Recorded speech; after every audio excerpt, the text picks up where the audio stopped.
Now if we get everybody just to move on over and right down here, we'd have everybody where we could talk to each other.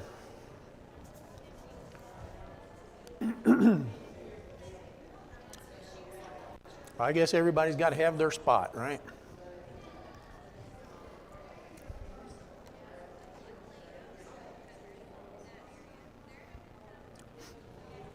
All right, well, today we are going to talk about greatness. We're going to be in Matthew chapter 20, and in a few minutes we'll read verses 20 through 28. You know, there's a new acronym that's out there with us, a new acronym to me anyway. It's GOAT, GOAT. And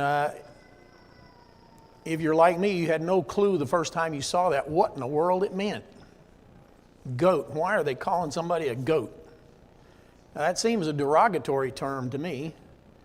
But then you get somebody to explain to you what that acronym is, and the acronym is greatest of all time. So that sounds pretty good. So then, you know, when you're talking about somebody like Tom Brady, or Michael Jordan, or Serena Williams, Muhammad Ali, or, I mean, you can kind of go through whatever sport that you want. There's somebody that people have determined he is the greatest of all time, or she is the greatest of all time. And so she's earned, or he has earned, that title of GOAT.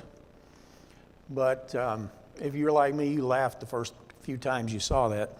And it still brings a smile on my face. But you know, this is probably not so much with girls, but with guys, we have always wanted to be king of the mountain, or king of the hill, or king of the barn loft, depending on where you're having this discussion. And if you are the one that's on top, well, you are quote unquote the king. But the trouble with being the king is all the others get to gang up against you to try to take you off the hill, or to take you off the mountain, or to take you off the pile of hay in the barn loft. So it's a competition. I know at Granddaddy Bland's we had a barrel. It's like a 55-gallon drum that we would lay on its side and roll around the yard. You know, we would get up on it and walk to roll that 55-gallon drum around the yard. But we would also compete to see who could could throw the other one off. So you get two guys up there and you try to, kind of like log rolling, only without the water.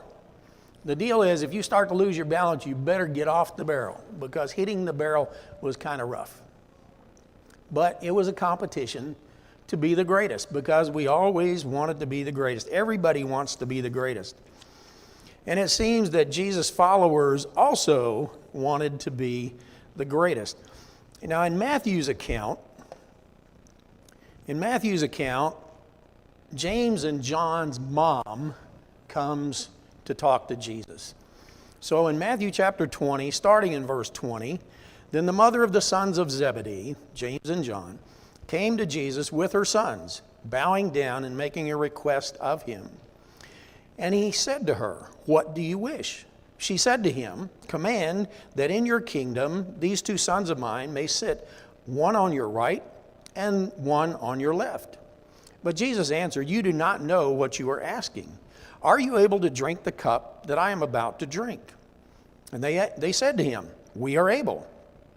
He said to them, "My cup you shall drink, but to sit on my right and on my left, this is not mine to give, but it is for those for whom it has been prepared by my Father."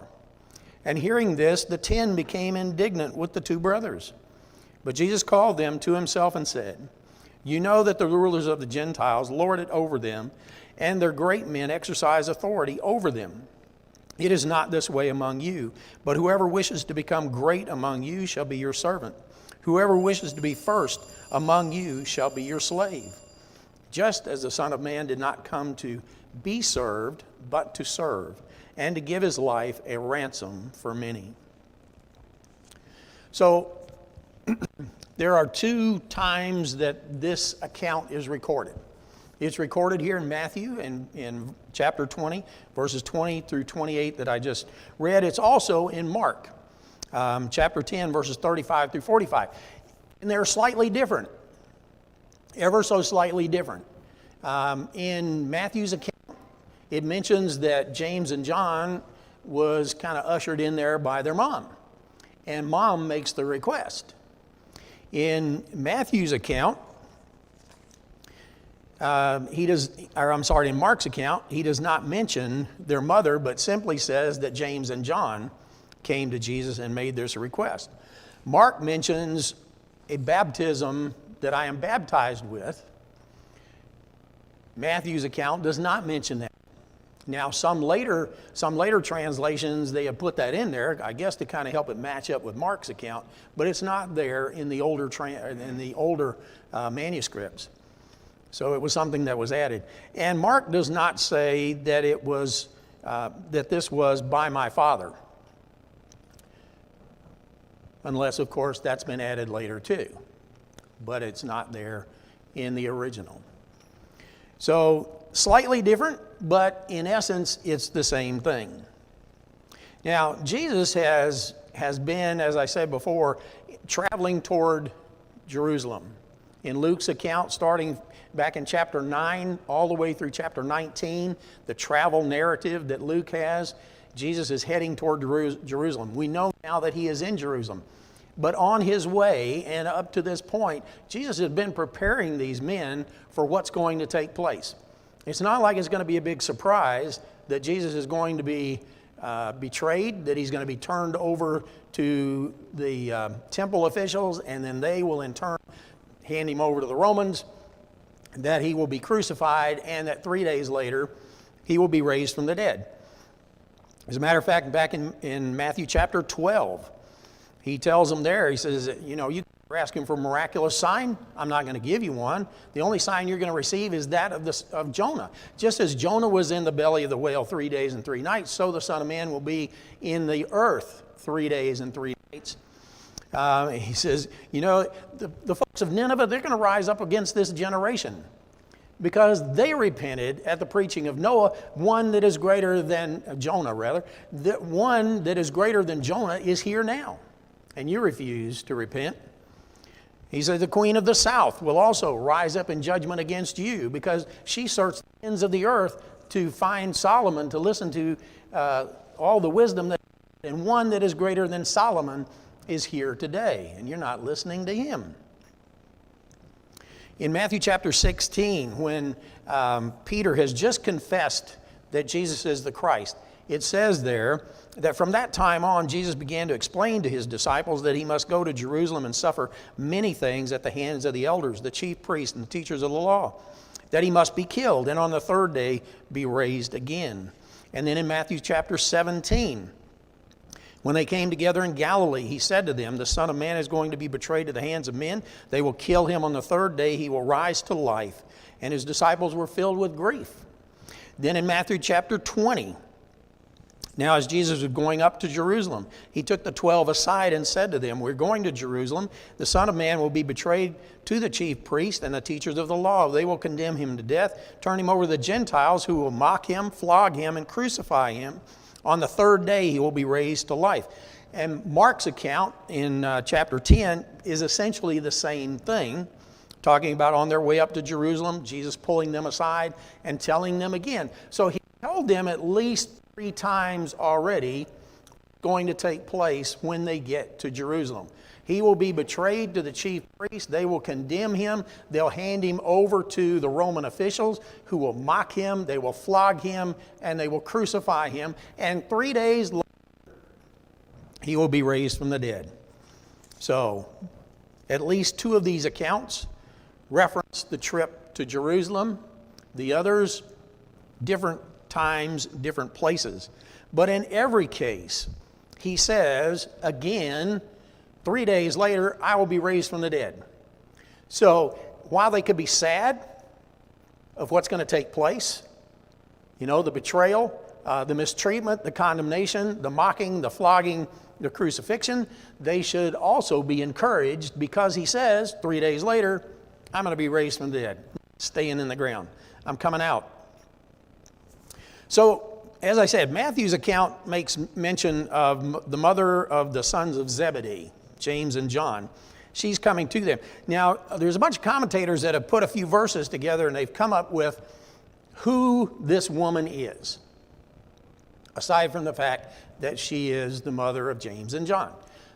I don't know that this is the case, but if you combine these verses, Matthew 27, verses 55 and 56, Mark 15, 40 and 41, and John 19, 25 through 27, here's what you have. The first one, Matthew 27. Many women were there watching at a distance. They had followed Jesus from Galilee to care for his needs.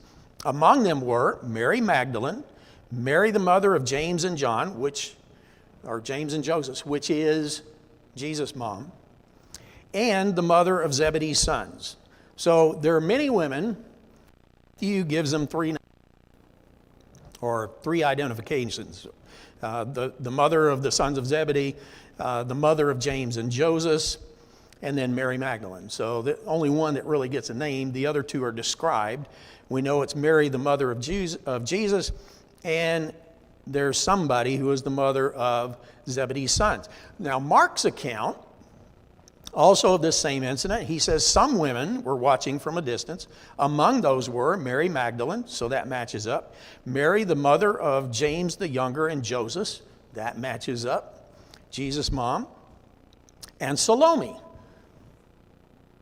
So a lot of people have surmised that Salome must be the mother of Zebedee's sons. Maybe she is. Maybe she's not. Because Matthew said many women. Mark says some women. 3 they identify. Not necessarily do they identify the same 3. But a lot of commentators think they do. And then John, in John 19, 25 through 27, near the cross of Jesus stood his mother's sister, Mary the wife of Clopas, and Mary Magdalene. When Jesus saw his mother there, he said, and the disciple whom he loved, standing nearby, he said to his mother, "Dear woman, here is your son." And to the disciple, "Here is your mother." From that time on, this disciple took her into his home. We know that particular incident. So they have taken then Matthew's account, Mark's account, and John's account, lumped them together and said, now this is the deduction, this is not necessarily the truth. It's not even what I believe, but this is the deduction that a lot of commentators have come up with, that the mother of Zebedee's sons in Matthew is Salome in Mark's account, and is the mother of, or is the sister to Jesus' mother in John's account. So they've combined 3 scriptures and made 3 deductions. Yeah, I don't think they're right. They might be. They might be, but know that that's not, it doesn't say that. Okay? It does not say that. But you're welcome to that. The word Salome means perfect. She is one of the women that was there at the crucifixion, and she is one there that comes to the tomb. And beyond that, we don't know. Okay? Same way with Zebedee's mom. The sons of Zebedee, rather. Their mom. She was there at the crucifixion. Does not necessarily mention her at the tomb, but she likely was, because there were many women that came. And she's only mentioned, Salome's only mentioned twice in the entire Bible. So you can make that deduction if you want to. I'm not making that deduction.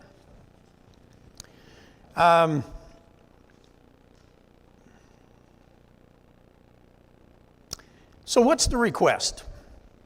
What is it you want? Jesus asked Zebedee's son's mom, James and John's mom. What is it you want? And so she says, "Grant that one of my sons may sit on your right and the other on your left." Mark's account is just the 2 guys coming. James and John come to him, and he asked them, "What is your request?" And they reply, "Let one of us sit on your right and the other on your left." They want the 2 seats of greatest honor. You know, that's a very secular kind of thing. Here in this world, we want to be the very best that we can be, and we want to be recognized for being the very best, so we want to sit at the highest spot we can. In the corporate world, you figure out where you can go to work your way up the chain to get as high as you can get, to get the most money that you can get, and to get the most prestige and the most power that you can get. In the military, you want to work your way up through the ranks, you know? It's that way in this secular world. And these guys are being very secular about it too. We know that you're establishing a kingdom. We want to sit one on your left and one on your right. The two highest seats of power would be right there at right and left. And they want that. Now, why do you think they even came up with this idea anyway? Well, one, they probably heard growing up that Messiah would come in and wipe out the Romans. That Messiah would come in and reestablish Israel as a power on this earth. And so they are convinced, and Jesus has said he is Messiah. And they're convinced of it, that he's going to take over. So we want to be right there at the seat of power. And Jesus has already told them this too. In Matthew chapter 19, verses 28 through 30, Jesus said to them, I tell you the truth, at the renewal of all things, when the Son of Man sits on his glorious throne, you who have followed me will also sit on 12 thrones and judge Israel, the 12 tribes of Israel. Everyone who has left houses or brothers or sisters or father or mother or children or fields for my sake will receive 100-fold as much and will inherit eternal life. Many who are first will be last. Many who are last will be first. And in Luke's account, Luke 20, 22 through 30, just prior to telling Jesus, now this is happening at the Final Supper. Just prior to telling Peter that he's going to deny Jesus, that you're going to deny me tonight, just prior to that, he says, who is greater, the one at the table or the one who serves? Is it not the one who is at the table? But I am among you as one who serves. You are those who have stood by me in my trials, and I confer on you a kingdom, just as my Father conferred on me, so that you may eat and drink at my table and in my kingdom, and sit on thrones judging the 12 tribes of Israel. So if they are convinced that this is a literal kingdom, if they are convinced that Jesus is conquering Rome, that he's taking over and he's going to establish his kingdom, and we're going to sit on 12 thrones, wouldn't you think it's a natural thing to want the throne right next to Jesus? I want the one on the right, or I want the one on the left. Why don't you give that to us? You know, we were among the first of your disciples, right? Peter, Andrew, James, and John, those were the first four. And who knows, maybe they're trying to get a leg up on Peter here. We're going to ask first.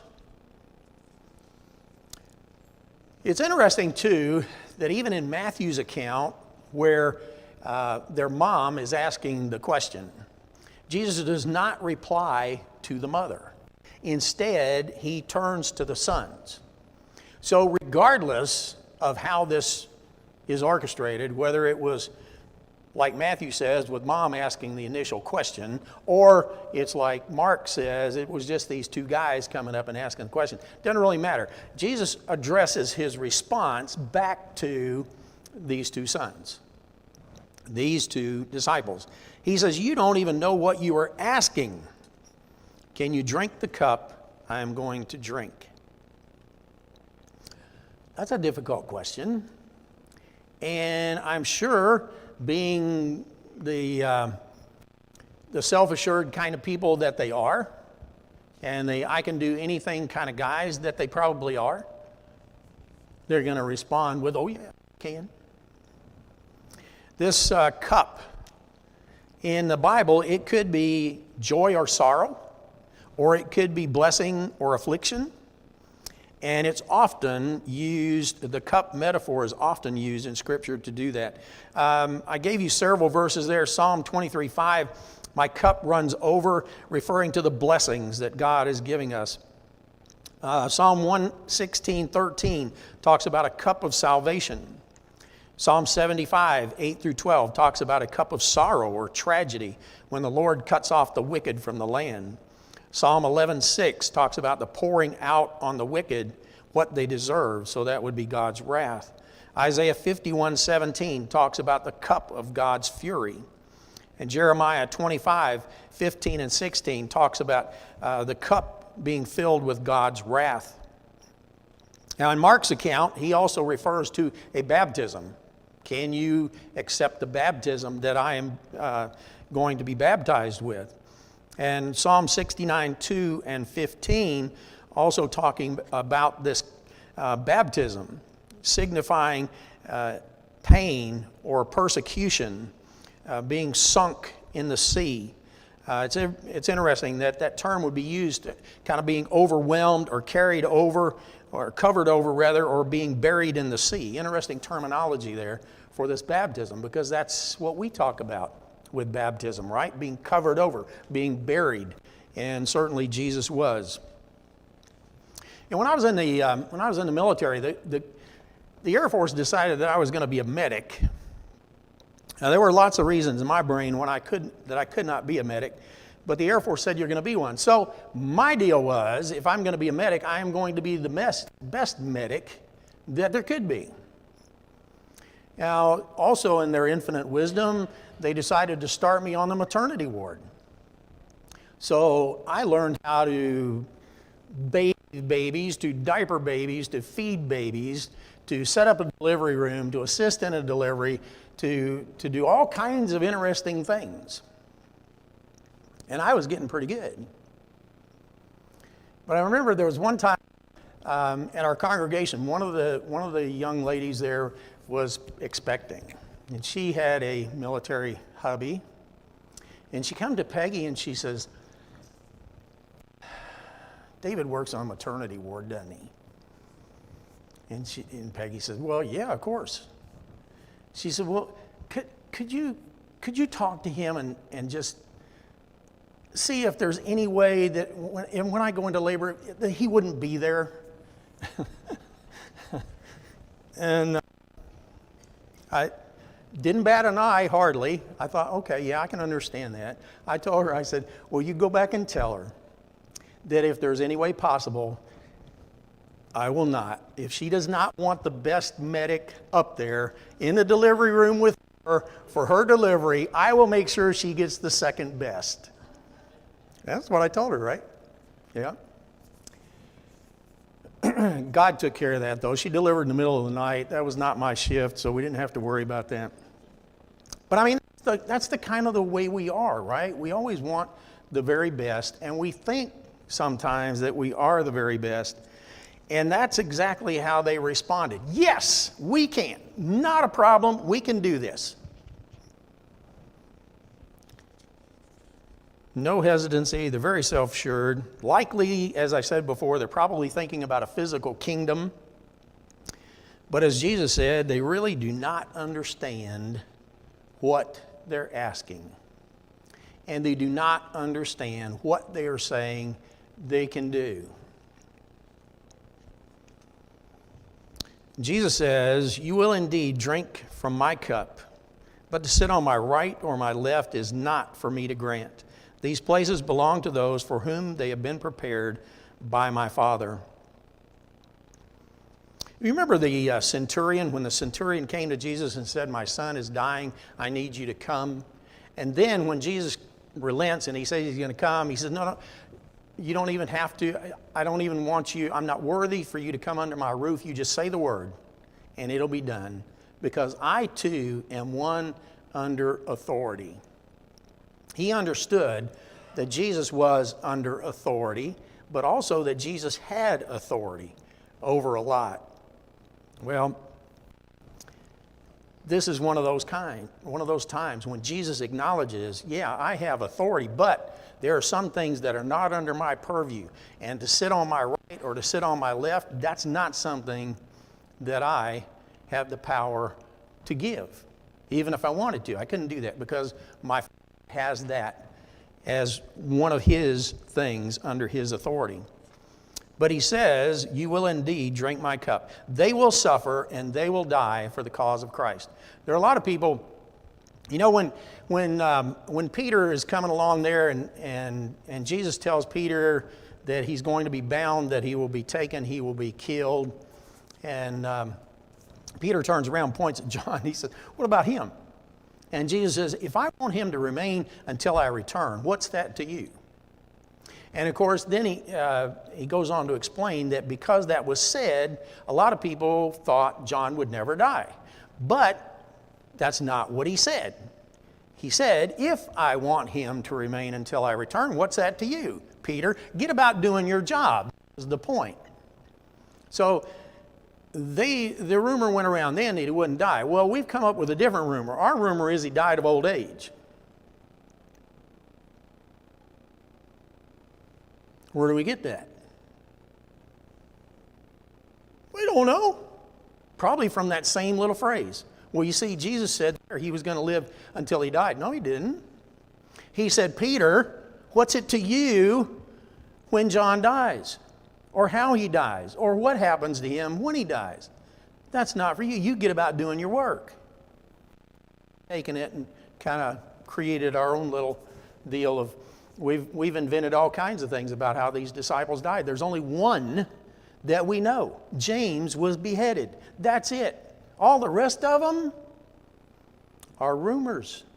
All the rest of them are things that were passed down over time, and you can bet they got embellished along the way. Peter was crucified upside down. They get that.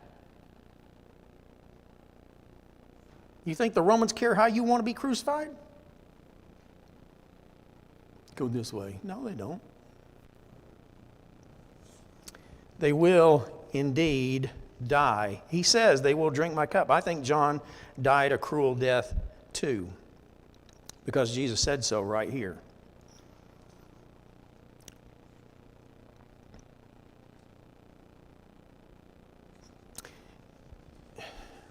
There's no way you could keep it silent, I guess. Maybe one of the others came into the room. Maybe they just overheard the discussion that was taking place. I don't know. But they understand, they hear, they get the idea that James and John have requested the numero uno and numero dos spots by Jesus, and they are, it says, indignant. And I looked at almost every version out there. Almost every one of them uses that same word, indignant. So my guess is that the version you have there has that word too. So I had to look it up just to be sure. Feeling or expressing anger or scorn, especially at an unjust, mean, or ungrateful action or treatment. So they feel like they've been unjustly treated here by James and John. And their response is anger or scorn right back at them. But it's not like the rest of these guys haven't asked this question before. In Mark chapter 9, verses 33 through 35, when they came to Capernaum, when they were in the house, he asked them what they were arguing about on the road. And they didn't say anything because they've been arguing about who was the greatest. So sitting down, Jesus calls the 12 and says, if anyone wants to be first, he must be very last and the servant of all. Matthew 18. At that time, the disciples came to Jesus and said, who is the greatest in the kingdom of heaven? And Jesus called a little child, had him stand among them, and he said, I tell you the truth, unless you change and become like little children, you will never enter the kingdom of heaven. Therefore, whoever humbles himself like this child will be greatest in the kingdom of heaven. So that's twice now that they've asked, or they've argued, and Jesus heard it. Similarly, in Luke chapter 9, verses 43 through 48, similar kind of thing. It's probably the same account as that one in Matthew. But in Luke chapter 22, at the final supper, and in my mind, this is what set off Jesus picking up a towel and a basin and started washing feet. But that is in John's account. This is in Luke's account. At the Last Supper, just prior to telling Simon that he would deny him, There is a dispute among the disciples as to which one of them was considered the greatest. So here it is, at least 4 times now, that they've gotten into an argument about who is the greatest. And that's in addition to this account right here, where 2 of them have come and said, we want to be number 1 and number 2. His last night together with his disciples, and they're arguing about who's the greatest.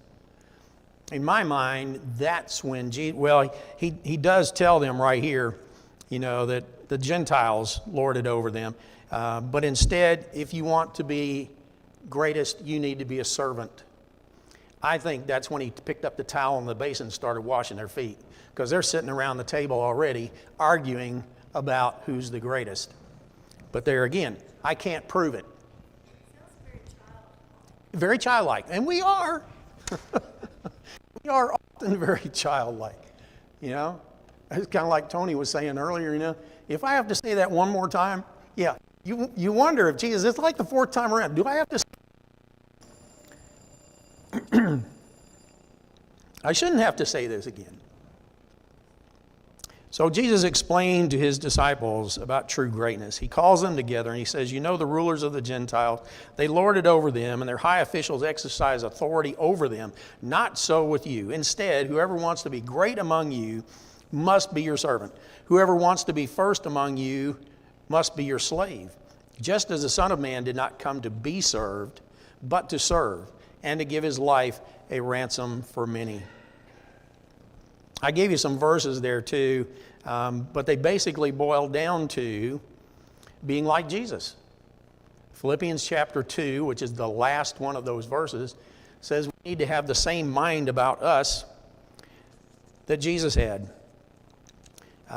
Paul would tell the Philippians, if there is any encouragement from being united with Christ, if there is any comfort from his love, if any fellowship with the Spirit, if any tenderness and compassion, make my joy complete by being like-minded, having the same love, being one in spirit and one in purpose.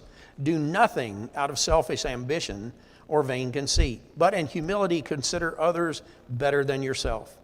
Each of you should look not to his own interest, but also to the interest of others. Your attitude should be the same as that of Jesus. And then he goes on to say that Jesus was God, is God, and yet he regarded as holding on to that something that he would not do. And he gave it up. I don't understand how he did that, but he gave up being God.